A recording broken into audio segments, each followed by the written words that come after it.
દર્શક મિત્રો, હિન્દુ આસ્થાના અતૂટ કેન્દ્ર ગણાતા સોમનાથ મંદિર પર મહેમૂદ ગજનવીએ કરેલા આક્રમણને 1000 વર્ષ પૂર્ણ અને પુનઃનિર્માણના 75 વર્ષ થાય છે।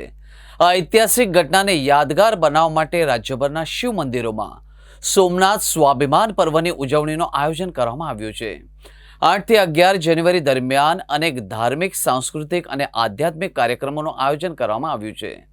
ત્યારે આજથી સોમનાથ સ્વાભિમાન પર્વનો શુભારંભ થયો છે, જે અંતર્ગત અમદાવાદ અને ગાંધીનગરમાં પણ સોમનાથ સ્વાભિમાન પર્વની ઉજવણી કરવામાં આવી હતી। ગીર સોમનાથમાં સોમનાથ શૌર્ય ગાથા કાર્યક્રમની ભવ્ય તૈયારી શરૂ થઈ ગઈ છે। સોમનાથને દુલ્હન જેમ રંગીબેરંગી લાઇટોથી સજાવવામાં આવ્યું છે, જેથી પ્રધાનમંત્રીના આગમન પહેલા સોમનાથનો અદ્ભુત નજારો જોવા મળી રહ્યો છે। મુખ્ય રસ્તાઓ અને દિવાલો પર લાઇટિંગ, પેઇન્ટિંગ, રોનક પણ છવાઈ છે। ઋષિકુમારો દ્વારા ઓમકાર નામ જાપથી ઉજવણીનો પ્રારંભ થયો છે। 5000 ઋષિકુમારો 3 દિવસ ઓમકાર જાપ કરશે। ત્યારે વડોદરા પાઠશાળાના ઋષિકુમારો સોમનાથ પણ પહોંચ્યા છે। જૂનાગઢ, રાજકોટની મહિલા મંડળીઓએ શિવધૂન શરૂ કરી છે। ગુજરાતભરમાંથી લોકો સોમનાથ ઉમટી રહ્યા છે। ત્યારે પ્રવાસીઓ સોમનાથની ભવ્યતા જોઈ ભાવ વિભોર પણ થયા છે। સોમનાથ સ્વાભિમાન પર્વની આજથી ઉજવણી શરૂ થઈ છે। ત્યારે સોમનાથ સ્વાભિમાન પર્વ પર હર્ષભાઈ સંઘવીનું નિવેદન પણ સામે આવ્યું છે, જેમાં તેમણે કહ્યું છે કે ગજની સોમનાથની ઇમારત તોડી શકે, આસ્થાને નહીં। સોમનાથ દાદાના અખંડ ઓમકાર જાપ શરૂ થઈ ગયા છે। 72 કલાકના જાપમાં દેશભરમાંથી ભક્તો જોડાઈ રહ્યા છે। લોકો ટ્રેન, બસોના માધ્યમથી સોમનાથ આવી રહ્યા છે। ત્યારે સામાજિક સંસ્થાઓ દ્વારા ભંડારાનું પણ ભવ્ય આયોજન કરવામાં આવ્યું છે। માનનીય વડાપ્રધાનશ્રીના નેતૃત્વમાં શરૂઆત થઈ છે। 72 કલાક ઓમકારનાથ થવાનો છે। 1000 વર્ષ પૂર્વે સોમનાથ ઉપર જે એટેકો થયા, છતાં પણ આજે 1000 વર્ષ પછી પણ આપણી આસ્થા, શ્રદ્ધા, સત્યના પ્રતીક સમા સોમનાથ દાદાનું મંદિર આજે આપણી સમક્ષ ઊભું છે। તો આની ઉજવણી આપણે સૌ સાથે મળી અને કરીએ।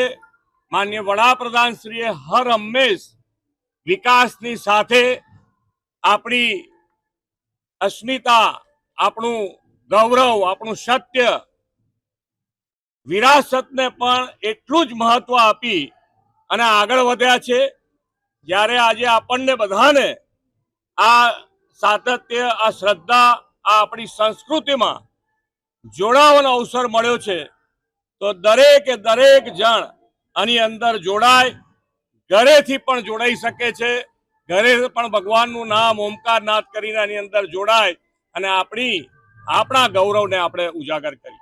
सोमनाथ स्वाभिमान पर्व की आज से शुरुआत हुई है। आज 9 बजे से ऋषि कुमारों के स्वर से ओम नमः शिवाय के जाप में राज्य और देश भर से पधारे हुए हजारों सोमनाथ भक्तों के साथ ये 72 घंटे के ओमकार जाप की शुरुआत हुई है। मोहम्मद गजनी जैसे अनेक आक्रमणों ने सोमनाथ की मंदिर पे 1000 साल पहले हमला किया था।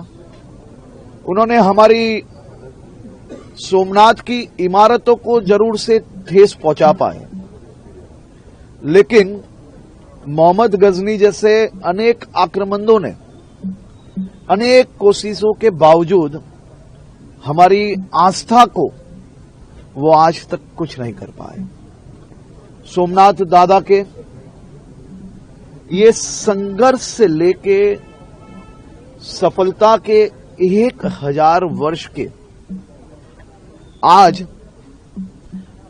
सुबह से जो ओमकार जाप की शुरुआत हुई है, ये केवल सोमनाथ मंदिर के प्रांगण में ही नहीं, लेकिन राज्य के हजारों मंदिरों में सभी भावी भक्त साथ में मिलके ओमकार जाप कर रहे हैं। और ये जाप में आप देख सकते हो हर शिव मंदिर में हजारों लोगों की मौजूदगी में ये ओमकार जाप में लोग जुड़े हुए हैं। आज सुबह से ही कई शहरों से लोग ये ऐतिहासिक क्षण के साक्षी बनने के लिए हजारों की संख्या में स्पेशल ट्रेन के माध्यम से, बसेस के माध्यम से, अपनी अपनी व्यवस्थाओं के माध्यम से सोमनाथ मंदिर पधार रहे हैं। सोमनाथ मंदिर के प्रांगण में यह होने वाला ऐतिहासिक स्वाभिमान पर्व ये अपने आप में इतिहास के पन्नों पे आने वाले दिनों में लिखा जाएगा। 8, 9, 10 तारीख को 72 घंटे तक लोग जाप भी करेंगे। साथ में शाम को महाआरती में लोग मौजूद भी रहेंगे।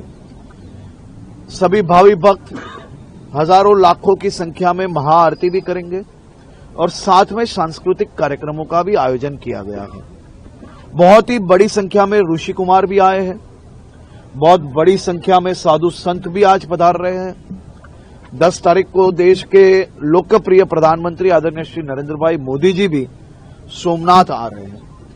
भगवान श्री सोमनाथ दादा के पूजा अर्चना दर्शन के बाद, ट्रस्ट की बैठक में भाग लेने के बाद महाआरती में खुद भगवान सोमनाथ जी की महाआरती में मौजूद रहेंगे। 11 तारीख की शौर्य यात्रा वो अपने आप में एक ऐतिहासिक यात्रा रहेगी। 108 घोड़े, हजारों ऋषि कुमार शंखनाद के साथ, बहुत बड़ी संख्या में बहनें, लोकल लोग, राज्य और देश भर से पधार रहे शिव भक्त, सभी संतों के साथ ये शौर्य यात्रा निकाली जाएगी। शौर्य यात्रा के तुरंत बाद सूर्य सभा का आयोजन किया गया है, जिसमें प्रधानमंत्री श्री नरेंद्र भाई मोदी जी अपना उद्बोधन करेंगे और हजारों लोग उसमें भी शामिल रहेंगे।